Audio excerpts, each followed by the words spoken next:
Hi guys, Scott again, and welcome back to another video. Now, today I thought I'd actually go into a bit more on why I bought my 25-year-old Volvo 850 that's making some lovely noises this morning.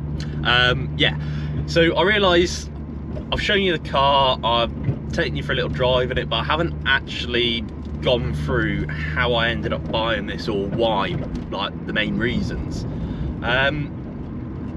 But as always, thank you for tuning in. If you don't already, feel free to hit subscribe, greatly appreciated. I'm loving all the extra following support I'm getting at the moment, so thank you, and thank you for watching this. But main reason we're here today is to talk about why I bought this car. Now, I haven't been into it too much, and obviously I said about it a bit, sort of quite briefly in the first video, that me and the car are the same age.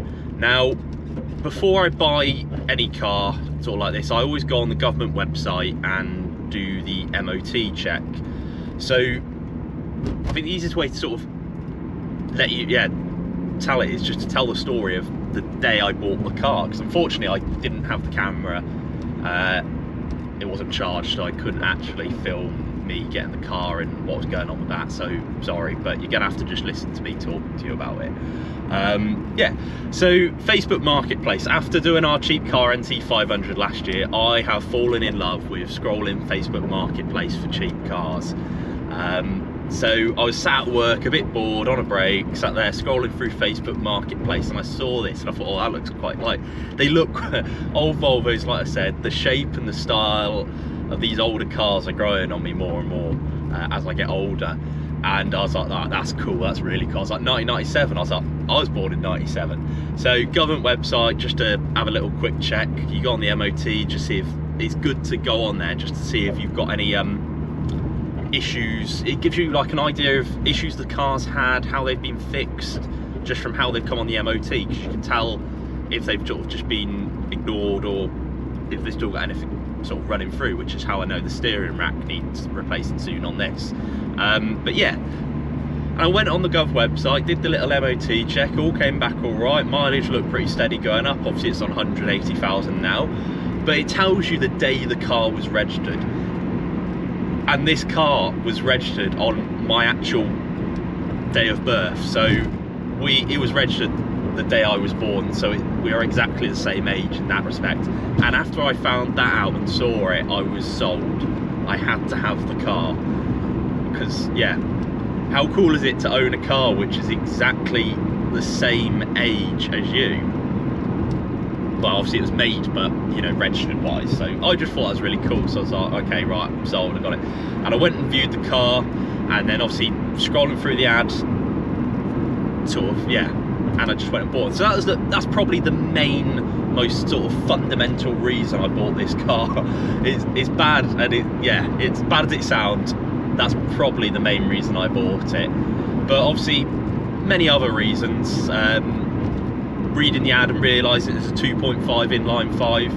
Obviously, when I first read it, I didn't realise it was a 10 valve. I thought it was a 20 valve, which is I'm pretty sure it's the same engine they then turboed and put in the Mark II Focus STs, but still cool. An inline 5, 2.5 litre, that sold me a bit as well, because I've never owned an inline 5 or a 5-pot engine, so I wanted one. So that's probably reason number 2. Reason number 3, they're so cool, these older cars now, and it's got a few bits that need doing to it, but like obviously you can go on and you can see how many are sawn, how many are registered, and I think there's only 80 of this spec left in the country on the road, so it is a bit rare. Like I keep telling my friends when they ask about it, I'm like, no, it's rarer than a Lamborghini. Like, well, obviously not all Lamborghinis, but there's more than 80 of them on the road, so exclusive club to own a 850 GLT in the saloon. But yeah, obviously it's not in peak condition at all. It's a bit of a fixer-upper, so I'm gonna have to, always scouring for a replacement for that wing, or what I'm gonna do about it. But I've got a soft spot in my heart for her. But then I think the sort of main third and sort of big reason I bought it was obviously doing the NC 500 last year. I had my mishap, I wrote off my MR2 and I never actually finished it. But second to that, I had paid for insurance for the car for the whole year. So since I wrote off that car, I've had an insurance policy just ticking over with no car registered on it. So when I did insurance quotes for this, the cheapest company to insure it for me was the company I already had the policy with. So I didn't have to worry about insuring it when I got the car. So I was like, right, okay, job done, don't have to worry, it's already insured, I've already got a policy open, and it's a heavy old Volvo. I can take it, and I am going to take this, and I'm going to finish the NC 500 route. I'm taking it up to Scotland, hopefully with some mates again, and I'm not going to, fingers crossed, put this one in a ditch. So yeah, that's probably the last sort of, I taught myself so much into it throughout that day of, yeah, you've got to get it, all these things, and I was like, I can take it on the NC 500 and finish driving all of that route to say I've done it. So yeah, if you haven't guessed it or gathered from what I'm like with buying these cars, this is going to go around the NC 500. If it makes it, I've already told myself if it makes it, I'm gonna put quite a bit of money into it to get it right again. But we'll see how we get on. But as always, thank you for joining, thank you for watching.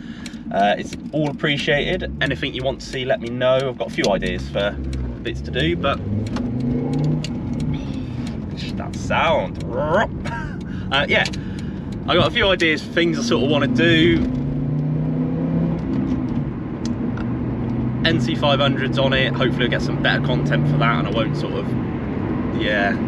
But like I said, as always, thank you for watching. I know it's been a bit of a shorter one, and it's just been me talking again, but